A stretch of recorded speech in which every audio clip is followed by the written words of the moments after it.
So now the 5 key questions that we are asking on the broadcast, and then we're going to get our guests as well. First and foremost, which way will the Gen Z vote go? Remember, this is an election that happened after a student uprising. So that vote bank is very crucial. Bangladesh also has a high number of young people.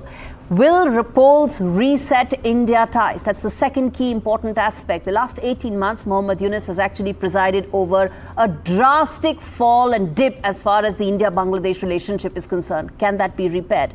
Will Bangladeshi Hindus have a voice in these elections? Everybody remembers and knows that horrific video of Deepu Chandra Das that tells the story in itself.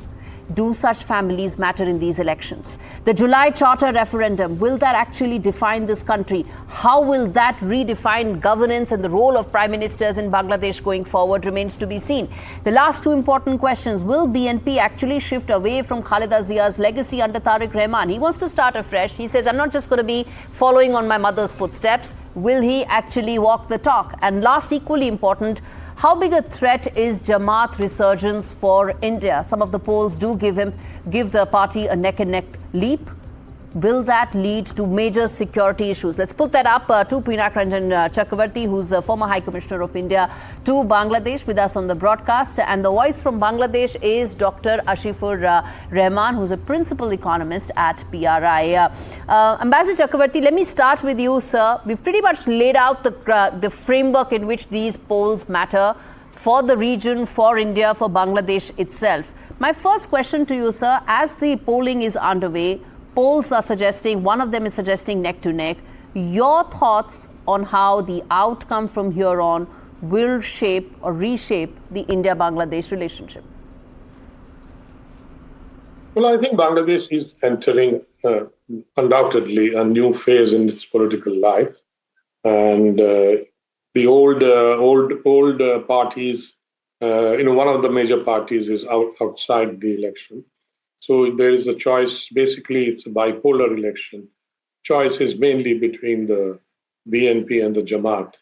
And whereas India has been watching this election, and India has reached out, I think, to both the parties, probably a little more to the BNP since we are more familiar with them. And the Jamaat has this stigma of 1971 genocide. Yes. And the fact that it is extremely closely linked with Pakistan.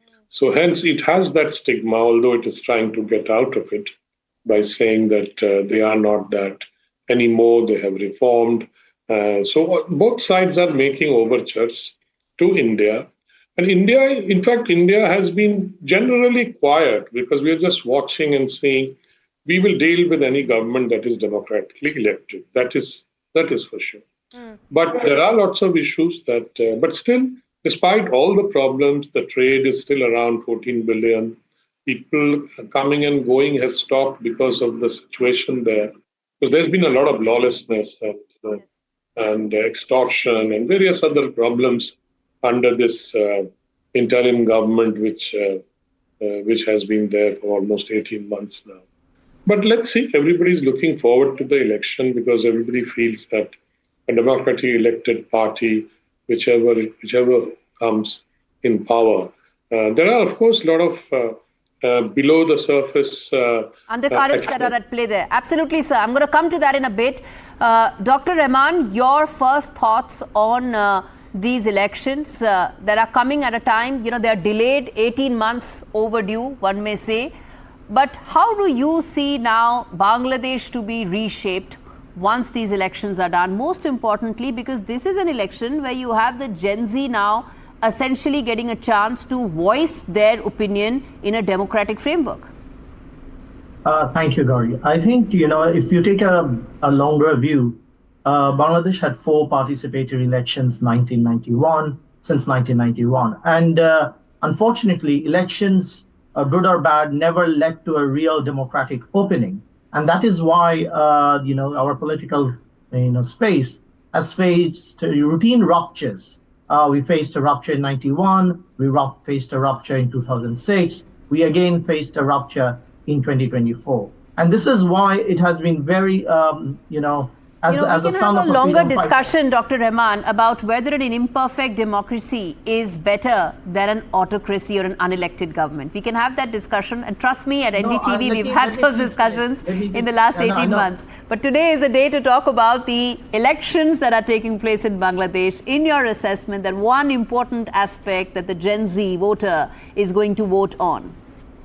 I think the Gen Z is definitely going to vote for a progressive Bangladesh. I don't see them voting for a regressive Bangladesh. I mean, they want accountable power. I think that's why you stopped me, because what I wanted to pitch is that what they were frustrated with is elected dictatorships. I think that's the question, that they don't want to give absolute power to anybody, which is why the referendum and the election is equally important to both of them, to them. So I think that is the issue at play, because I feel, and you can see, one of the right-wing parties have not fielded any female candidates. So these are critical signals to the Gen Z voters, and whether that aligns with the vision of Bangladesh is very different. I don't see that. I teach in a university.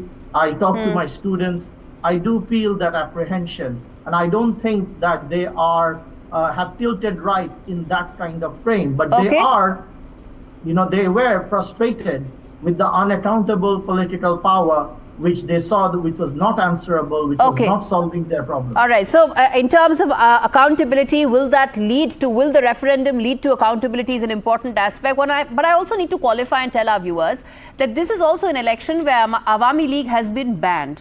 So, when you talk about perfect democracy, when you talk about accountability, this needs to be put out there as well, that one of the main opposition parties, one of the main political parties of Bangladesh, Awami League, has been banned in these elections. We're going to talk more on this, viewers. Come back on the other side of this break, tell you more in terms of the main issues, in terms of how these elections will reshape the region, the India-Bangladesh relationship, the India-Pakistan-China-Bangladesh, their entire relationship and that region. More on that after this break. Stay with us.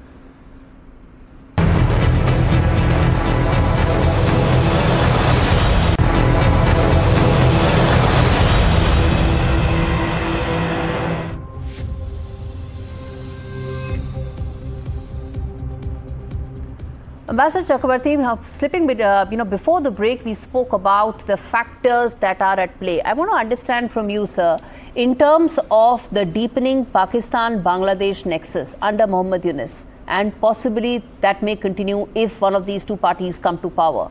How do you see that being handled from New Delhi's point of view, and the concerns and the red flags for India? Well, I think New Delhi or India is not going to object to normal relations with Pakistan. The problem is that the experience we have had with for example, the BNP Jamaat government is that they tend to, join hands with the ISI of Pakistan to harm India's security interests. Because Pakistan has that one-point agenda, how to harm India. That is their one-point foreign policy in many ways. But Bangladesh is not like that. But yes, they do use sometimes the Pakistani leverage or the Pakistani... Talking about chicken's neck as well. On several occasions, they've spoken about chicken's neck. Well, they talk about it. They have talked about it earlier. These are all, a lot of it is rhetoric. Trying to show India that we do have some leverage. But the fact is, Bangladesh does not have that kind of leverage. So it looks for leverage against India through these kind of rhetoric, or to join hands with China or with Pakistan. But if that happens, we will be watching very carefully how it impinges on our security. And let me assure you that India is not going to let it go this time. It will nip it in the bud if something very wrong happens. Indeed. And I think anybody in Bangladesh today knows that. Right. Dr. Rahman, final question I want to bring to your attention is the fact, cases like Deepu Chandra Das. Even 48 hours before elections, you had another brutal killing of Bangladeshi Hindus. One can decide and talk about this on the cricketing field, but this needs to be decided and spoken out more openly for societies to progress. What happens to the Bangladeshi minorities? Will they matter in the government that comes to power now? Because both Jamaat and BNP have a strong anti-minority, anti-Hindu bias.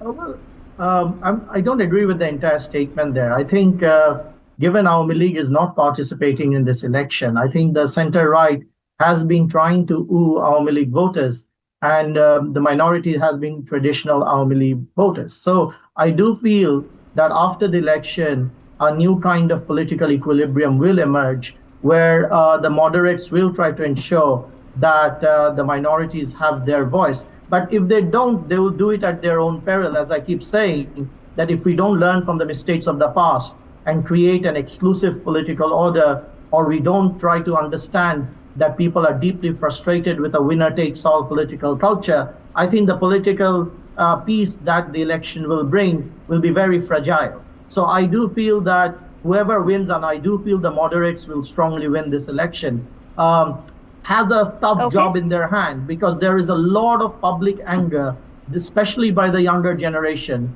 who wants to see accountability, who wants to see more economic opportunities for them, and they don't want and not at the cost of Bangladeshi Hindus being marginalized and victimized. Dr. Rahman, I must credit you for at least being a voice of reason here from Bangladesh. Thanks much for speaking to me today on this very special broadcast, along with Ambassador Chakravarty. High Commissioner, thanks so much for speaking to me on this very special broadcast.